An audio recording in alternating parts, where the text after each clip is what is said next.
यार नीचे हो, यार नीचे फायर हो रही है हमसे। गोलियों की तड़तड़ाहट, भागती पुलिस, चारों तरफ चीख पुकार। ये तस्वीरें अखिलेश के उस जंगल राज की मानगी हैं जो यूपी की जनता ने 5 साल सहा था। आज हम आपको 6 ऐसी घटनाओं के बारे में बताएंगे जो चीख चीख कर कह रही हैं कि अखिलेश सीएम तो क्या, गांव का प्रधान बनने लायक भी नहीं है।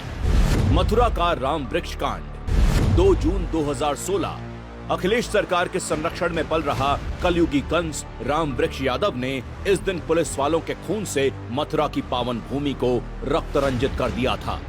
कोर्ट के आदेश पर पुलिस जवाहर बाग की 280 एकड़ सरकारी जमीन से कब्जा छुड़ाने गई थी, लेकिन सपाई गुंडों ने सिलेंडर बम और बंदूक से पुलिस पर हमला बोल दिया। इस घटना में एसपी और एसएचओ समेत कुल 24 लोग मारे गए। कैराना से हिंदुओं का पलायन। डरा सहमा से सख्ता पलायन करता कैराना तो आपको याद ही होगा। ये अखिलेश काल वाला 2016 का कैराना था। इस काल में खास समुदाय के अपराधी हिंदू व्यापारियों पर दिन दहाड़े गोलियां बरसाते थे, पलायन के लिए मजबूर करते थे, जिससे डरे सहमे सैकड़ों हिंदू अपना घर छोड़कर भाग गए।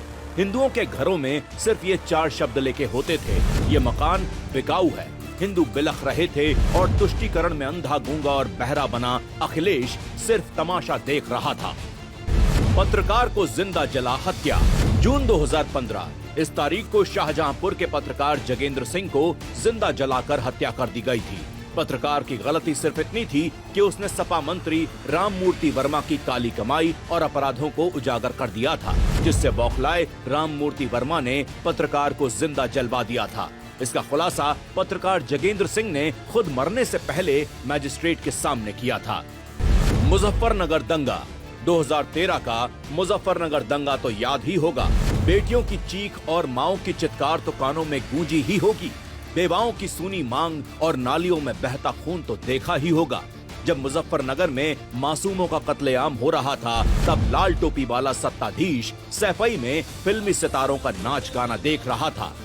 बुंदेलखंड क्राइसिस। साल 2015 का बुंदेलखंड क्राइसिस यूपी कभी नहीं भूल सकता। जब यूपी के 50 जिलों में सूखा पड़ा था, बेबस गरीब अनाज के एक एक दाने के लिए तरस रहे थे, तब अखिलेश अपने पिता मुलायम सिंह का जन्मदिन सैफई में महोत्सव के रूप में मना रहा था। जनता के टैक्स के पैसे से नेताओं को 56 भोग परोसा जा रहा था।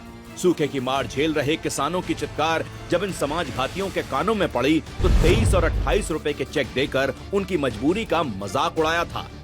बदायूं रेप कांड। साल 2014 में 2 नाबालिग लड़कियों के रेप के बाद मर्डर की घटना ने तो यूपी को पूरे देश में शर्मसार कर दिया था। आरोप तत्कालीन सपा सांसद धर्मेंद्र यादव के नजदीकियों पर लगा था, लेकिन कार्रवाई क्या हुई ये सभी को पता है। सपा शासन में महिलाओं पर खुलेआम हैवानियत होती थी और शासन प्रशासन अखिलेश के घुटनों में बैठी नजर आती थी। हालात ये हो गए थे कि प्रदेश में हर दिन 24 रेप होते थे और हमारा उत्तर प्रदेश बलात्कार प्रदेश बनकर रह गया था। जिस अखिलेश के शासन में यूपी बार बार कलंकित होता रहा, वो अब दिल्ली के सपने देख रहा है। लेकिन आप बताइए, क्या आप ऐसे निकम्मे को सत्ता की चाबी दे सकते हैं? नहीं ना। इसलिए कमल का बटन दबाएं और 4 जून को 400 पार कराएं।